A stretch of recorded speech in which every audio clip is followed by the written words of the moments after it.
Whether you favored the Rex Harrison version or the Eddie Murphy one, you have to admit to being a little bit jealous of Dr. Dolittle. You know, the one who could talk to the animals. On tonight's Perry's People, photojournalist Jerry Immig and I introduce you to a woman who says she can do just that. And just so you know, she didn't believe it at first either. It's not every day that I bring my 6-year-old dog, Here we go. Piper, to a news interview. But we've been having issues. And Lisa Brown, They're truth tellers. okay, Yeah, that's what I love about them. is gaining a reputation for helping people and their pets to understand each other a little better. She really looks out for you. Brown discovered a few years back that she had the ability to pick up on what animals were putting down. This revelation came when she took in a cat, and someone suggested to her that she and the cat visit an animal communicator. I, of course, thought she was nuts, and she kind of talked me into taking her class. Kind of right out of the gate, I guess I have sort of a natural aptitude for this. This is the point where you're probably saying, wait a dang second, how does this even work? My favorite analogy is we're sitting here right now in the middle of a park. All around us at this exact moment are probably 100 different radio stations. All it takes is for us to pick up our device, our radio, our receiver, and turn it to a frequency, and suddenly we hear the message. And this is the point where a lot of you are saying, I don't believe any of it. Here's the thing, she has no interest in convincing you. What do I say to them? Well, I don't ever try to talk anybody out of something because they don't have the experience of believing. We asked Brown to help us understand the process. Stella is a 4-year-old female, a little better by communicating. Lila Jean was adopted as an adult cat with the animals of some of our viewers. Pongo's pretty young, just 10 months old. My first sentence here is Brown had some initial thoughts on each, but what she really needs is a little time, peace, and quiet so that her antenna can take in each animal's signals. So, back at her Wauwatosa home, she goes to work. She doesn't need the pet, just its picture, its name, and a question. As an animal communicator, I have to align my frequency with that frequency, and magic can happen. I'm going to say hello here, and then I'm going over there. And a week later, hi, I'm Ted. We gathered those same pets and their people to find out what Brown could do for them. Goosebumps ensued. I think I just kind of blew my own mind. Blew mine. We never told Lisa the owners' names, and when she asked Stella who took care of her, she said, and we saw the notes, Jackson. Well, this is Jack, son of Karen, Stella's owner. She literally got my name from this dog.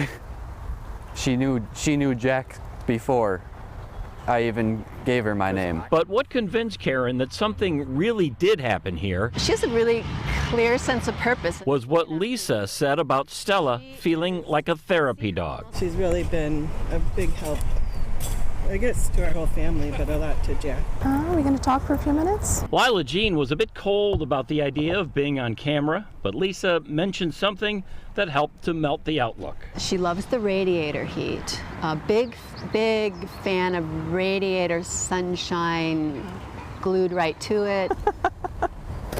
That's funny. We have radiators in our house, and she absolutely loves, she has her radiator. That and an explanation for Lila Jean's broken tail. She was caught in a trap once, convinced Colleen Solberg that these two really had talked. Gets a little verklempt that she went through, some stress and trauma in her life.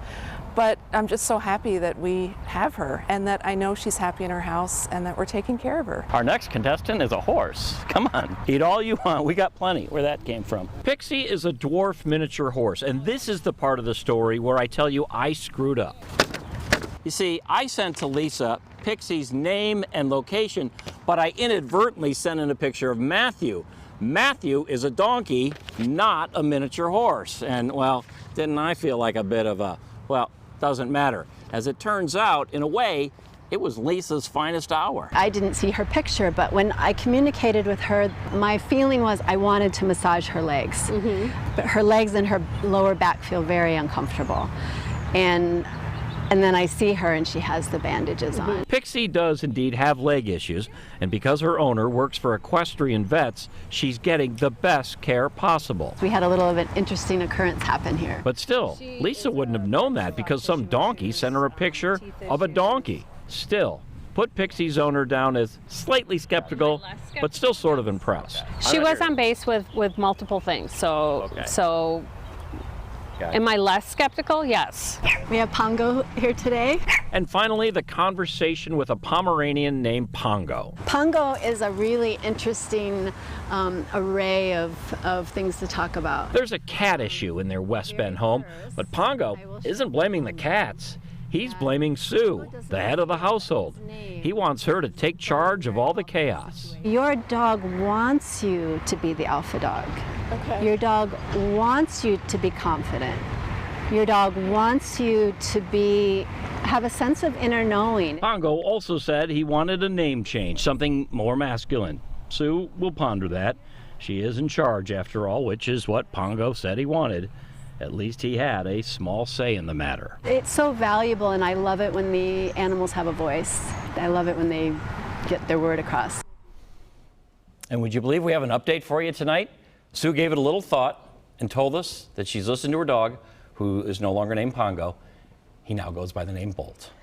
So, to learn more about Lisa and the work she does, you can head to the links page of our website, fox6now.com, or your Fox 6 News app. So do the dogs or any of the animals ever tell Lisa things that maybe they shouldn't? That's a really good question. There was one case, the only time she says she's ever gotten fired is when she sensed that there were some marital problems, and it turns out the man in the house was having an affair, and they said, we no longer need your services.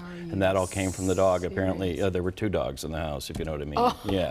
So you can check out, you can believe, not believe. Wow. I'm just telling you, we ran the experiment, and that's what we got. So.